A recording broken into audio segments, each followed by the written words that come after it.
السلام علیکم دوستو، میں ہوں اسلم عالم اور آپ دیکھ رہے ہیں گلف ایکسپرٹ۔ دوستو آج ہے 21 جولائی۔ آج سے 5 دن کے بعد یعنی چھٹے دن 26 جولائی کو قطر میں نیشنل ایڈریس رجسٹریشن کی آخری تاریخ ہوگی۔ اسی لیے جن بھائیوں نے ابھی تک نیشنل ایڈریس رجسٹریشن کے پروسیس کو پورا نہیں کیا ہے ضرور کر لیں، اپنا بھی اور اپنی کمپنی کا بھی۔ کمپنی کا رجسٹریشن آپ کی ذمہ داری نہیں ہے، بلکہ یہ مدیر، مندوب اور کفیل کو کرنا ہے، لیکن انڈیویجول آپ کو کرنا پڑے گا۔ اس کے لیے میتراس 2 سے کر سکتے ہیں۔ اگرچہ آئی ڈی ایکسپائر ہے پھر بھی میتراس 2 ایکٹیو ہو جائے گا۔ یہ بہت آسان کام ہے۔ اس کے اوپر میری کئی ویڈیوز پہلے سے موجود ہے جس میں نے کر کے دکھایا ہے۔ اگر میتراس 2 ایکٹیو نہیں ہو رہا ہے تو آپ مینولی فارم بنوا کر ڈائریکٹ جوازات سے بھی یہ کام کروا سکتے ہیں۔ جلدی کریں، ٹائم بہت کم ہے۔ بہت سارے دوستوں نے پوچھا تھا کہ جو لوگ ابھی قطر سے باہر ہیں وہ اپنا نیشنل ایڈریس رجسٹریشن کیسے کریں گے۔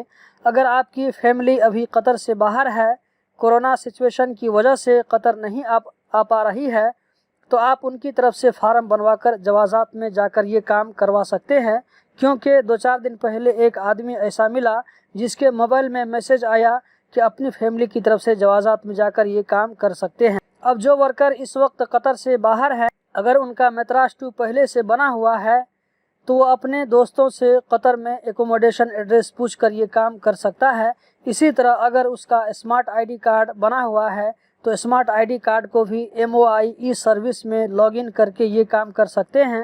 جو آدمی ابھی قطر سے باہر ہے اور اس کا قطر کا سم کارڈ کام کر رہا ہے اپنے ملک میں، تو میتراس 2 ایکٹیو کرنے کی کوشش کرے۔ کیسے ایکٹیو کرنا ہے اس کے اوپر میں ویڈیو بنا چکا ہوں۔ اس کے بعد کمپنی والے سے پوچھ کر قطر میں جو ایکوموڈیشن ایڈریس ہے اس کو فل کرے، اور جس کے پاس میتراس 2 نہیں ہے اور اسمارٹ آئی ڈی کارڈ بھی نہیں ہے، میتراس 2 ایکٹیو نہیں ہو رہا ہے، تو ایسی صورت میں کیا کرے۔ دیکھیے دوستو، اس کے بارے میں نے ایک سوال MOI انکوائریز میں سینڈ کیا تھا 15 دن پہلے، لیکن اس کا جواب ابھی تک نہیں ملا ہے۔